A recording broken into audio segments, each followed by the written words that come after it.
Hi, my name is Filipe Abreu, I'm a filmmaker, I'm based in Portugal and this is my first video on this channel. Last month I bought this camera, the Ronin 4D 6K, and it might be the weirdest camera that I ever bought, but also the best camera that I ever owned. Let's start with the body shape. As you can see, it's not the traditional cinema camera body. DJI created a cinema camera with a gimbal built-in and a 4th-axis stabilizer. This is why it's called 4D. This arm works as a suspension and can mitigate the walking movement, meaning that you can get even smoother footage than with the traditional gimbal setup. After using it in a professional environment, I can tell you that this is by far the smoothest images that I ever got with the camera. I film cars for a living, and as you can see in these images, the footage is super smooth. Balancing the gimbal is very easy and very fast. The same goes for the 4th-axis arm. The interface will help you to get the gimbal perfectly balanced. The ergonomics of this camera are very good and all the buttons are in the right place. The end grips are amazing. They are adjustable and that means you can use the camera in any position. Also, they allow us to change every setting on the camera, and this is great because we don't need to take our hands off the camera. You can also control the gimbal and the focus all at the same time. The camera comes with this gorgeous 5.5-inch monitor with 1000 nits, much better than a mirrorless camera screen. You can actually see what you are filming outside. The screen has a lot of easy access buttons for the most important settings. It is also a touch screen and it is very responsive. One of the most exciting features is the fact that you can change the mounts of this camera. You can use the DL mount for DJI lenses, but you can also buy the L mounts, M mounts and E mount. This one it's not official from DJI. I went for the L mount because DJI is now part of the L mount alliance, which includes brands like Lumix, Leica, Sigma and Blackmagic. The Lumix Prime lenses are very interesting. The size, weight and filter thread are the same and you only need to calibrate the gimbal once. The focus system is based on a LiDAR laser and this is where the magic happens. This is by far the best way I have ever pulled focus on a camera. Essentially, you have a bird's eye view representation on your screen and you can see where your focus is at. The autofocus mode also works surprisingly well. I wasn't expecting it to be this good.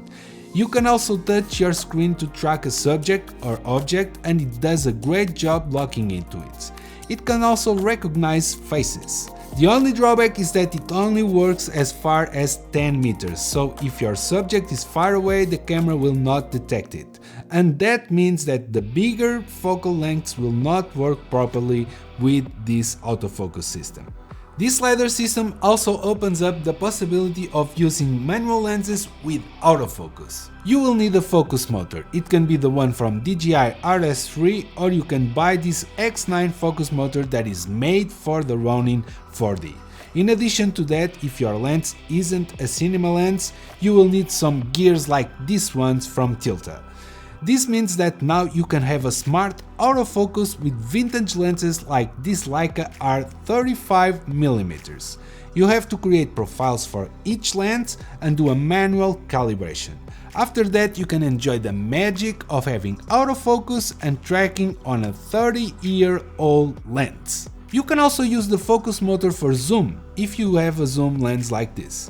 I can talk about the Sony lenses because I don't have any experience with that, but the Lumix ones work very well. All you have to do is calibrate the motor for zoom and that's it. Works really great. This camera is packed with technology and it's not a gimmick at all. You can get the perfect shot with this camera. The tracking system is the best I ever used. It's much better than you can find on the DJI RS3 Pro. You can change the settings on how fast you want the camera to track the movement. Look at this shot. I select the car to be tracked and I hold the camera high and then I simulated a gym movement. This is incredible. The Ronin 4D has built-in NDs. Yes, this tiny camera sensor module has inside 9 physical ND filters. This is crazy helpful. It's not electronic VND level, but still lets you fine-tune your exposure. You can also choose between shutter speed and shutter angle, and this is perfect for filming higher frame rates. If you choose to work with shutter angle, you don't have to think about it anymore. The X9 6K is capable of 6K full frame up to 50 frames per second at 17:9 and 60 frames per second at 239:1. At 4K Super 35 you can shoot up to 96 frames per second at 17:9 and 120 frames per second at 239:1. The resolution, frame rates and codecs are very complex on this camera, so I left a link in the description of this video so you can find all the combinations possible with frame rates, codecs and resolutions. If you want to shoot ProRes RAW, you have to buy two things. You have to buy one SSD proprietary media from DJI and a license to go with the camera. All of that will cost you around 2,000 euros. So if you are like me and you don't need ProRes RAW, you can shoot in ProRes LT with a card like this one from Red, 1 terabyte, and it costs you 300 euros. I can shoot for hours with this card and ProRes LT, and I think it's the best solution for people that want to shoot a lot of stuff.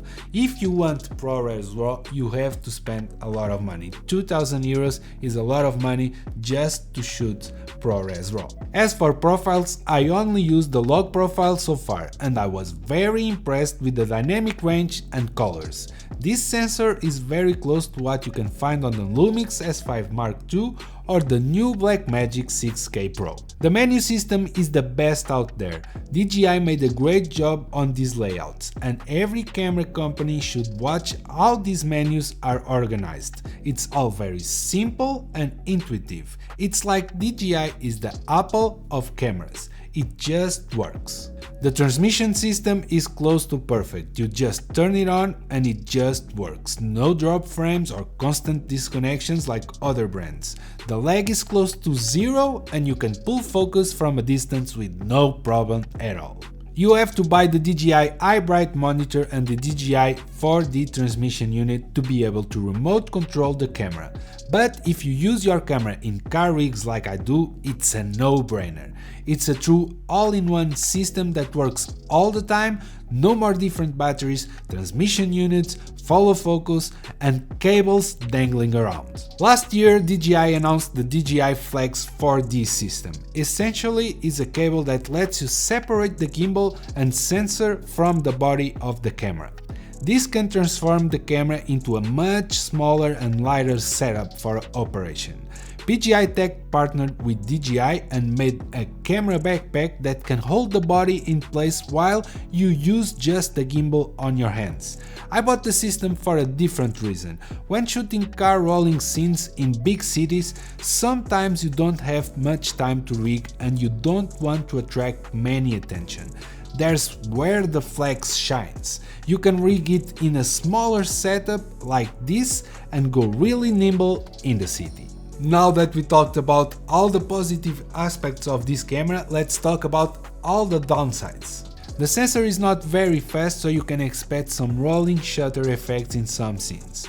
The low light is great on the sensor, but you really need to expose it one stop above, otherwise you'll end up with noisy shadows. Besides being a dual ISO system of a sensor, you still need to be careful when exposing your shadows. The weight is the biggest con. This camera is really heavy. Don't expect to work all day without a support system, otherwise you will hurt your back. You need your body to work, so remember that. You can't use big lenses in a setup like this one, but you can if you buy the Flex system and the cage from Tilted. But the problem is you will have to add another cost to your rig. The Flex system is great, but there are two problems with it. The first is the lack of the fourth axis. The camera setup turns out to be too light and you can't do very fast walks or complex movements, because it won't be as stable as the Ronin 4D original setup. The second problem is the length of the cable. 2 meters is very short. I wish they came out with a longer cable, or better, just an extension one. And finally, my main issue with the Ronin 4D is the lack of fine-tune of the gimbal motors. It's kind of strange, but there are very few settings for tuning the motor, unlike every other gimbal from DJI. I hope they can solve this as soon as possible. And that's all. I hope you really liked my first video. If you are still here, don't forget to subscribe my channel and hit the bell icon for getting all the notifications. And I will see you in the next video, okay? Bye bye, and I'm going to shoot more stuff with this Ronin 4D 6K, which I think is amazing.